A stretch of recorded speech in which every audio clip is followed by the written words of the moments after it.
Selamat datang sahabat herbal. Salam jumpa kembali di Ramuang Kampung. Di sini kami mengangkat salah satu tanaman pekarangan yaitu jarak merah. Kita tahu spesifikasi tanaman jarak merah ini yaitu daunnya berbentuk jari-jari berjumlah 3 lembar. Kemudian tanaman ini paling mudah sekali dibudidayakan mulai dari bibit atau anakan sampai ke stek batangnya. Jadi semua batangnya itu bisa di stek, ditanam di pot atau tanam langsung di media pekarangan. Para sahabat Ramuang Kampung, di sini tanaman ini diposisikan sebagai tanaman herbal karena memiliki banyak manfaat atau kegunaan. Namun di samping kegunaan tersebut, otomatis tanaman ini juga memiliki beberapa kekurangan, di mana salah satu efek sampingnya itu getah. Getah ini sangat sensitif, membuat alergi ke permukaan kulit ketika disentuh, sehingga mau tidak mau kita harus memberikan perlindungan ke anak-anak, sehingga tanaman ini harus terhindar dari jangkauan anak-anak di bawah umur atau anak-anak kecil. Kedua, tanaman ini juga memiliki efek samping dari daunnya. Apa itu? Ketika daun ini dikonsumsi sebagai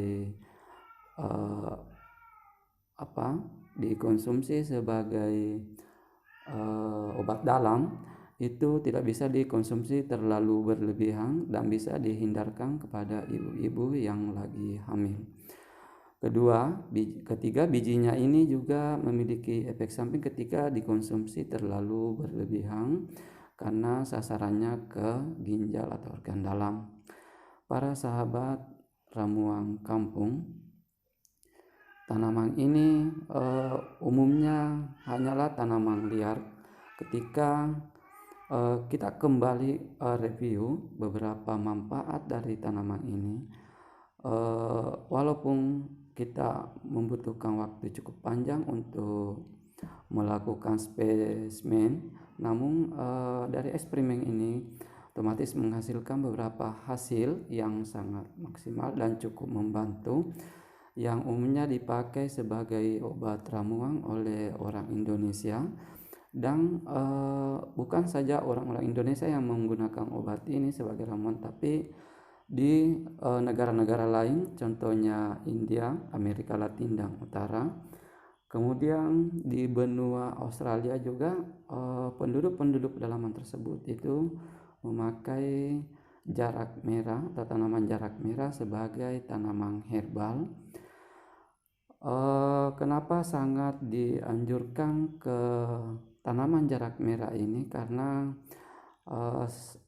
cara memperoleh tanaman ini sangat ekonomis sekali dan tidak membutuhkan biaya yang cukup besar untuk memperoleh.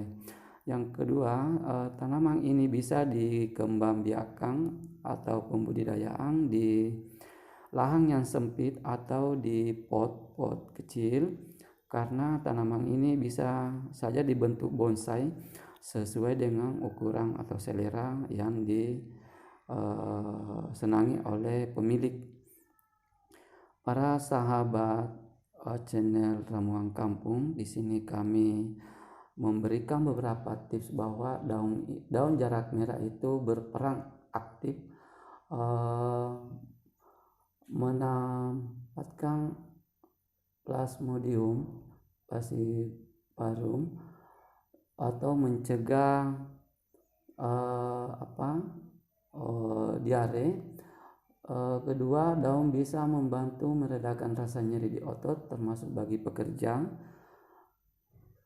dengan cara merebus beberapa helai daun jarak merah. Yang ketiga, daun jarak merah masih muda bisa dijadikan peredam rasa sakit di gigi atau di gusi.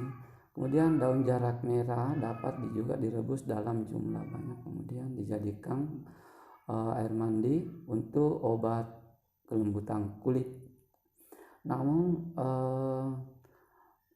penyampaian dari kami bahwa daun jarak merah ketika dikonsumsi baik luar maupun dalam itu tidak boleh terlalu berlebihan, cukup dengan takaran-takaran yang sederhana atau secukupnya.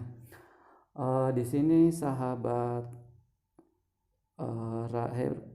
ramuan kampung, tanaman herbal ini kami